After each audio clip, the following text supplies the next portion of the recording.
మనం మార్నింగ్ లేచిన దగ్గర నుంచి ఈవినింగ్ పడుకునేదాకా వాడే ప్రతి పదార్థంలోనూ క్యాన్సర్ వచ్చే అవకాశం ఉంది. మార్నింగ్ లేవగానే టిఫిన్ పార్సిల్ తేడానికి వెళ్తారు. వేడివేడి ఇడ్లీ పార్సిల్ చేసేదానికన్నా ముందు దాని మీద ప్లాస్టిక్ కవర్ వేస్తాడు. క్యాన్సర్. ఒకవేళ ఫుడ్ ఇంట్లోనే ప్రిపేర్ చేసుకుని తిందామని ప్లేట్లో పెట్టుకుంటే ఆ ప్లేట్ చైనా ప్లాస్టిక్. క్యాన్సర్. తాగే వాటర్ బాటిల్స్, స్టోర్ చేసే వాటర్ టిన్స్ రెండు ప్లాస్టికే. క్యాన్సర్.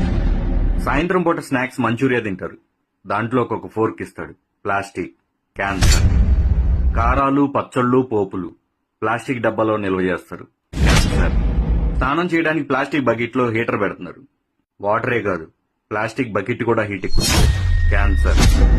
ఆరోగ్యానికి కొబ్బరి బొండ తాగుతారు, కానీ దాంట్లో ప్లాస్టిక్ స్ట్రా వాడతారు. తలనొప్పని టీ తాగుతారు, కానీ దాన్ని పార్సిల్ ప్లాస్టిక్ కవర్ లో చేస్తారు. పాల ప్యాకెట్స్, పెరుగు ప్యాకెట్స్, ఆఖరికి చిన్న పిల్లలు తాగే పాల డబ్బాతో సహా ప్లాస్టిక్. క్యాన్సర్.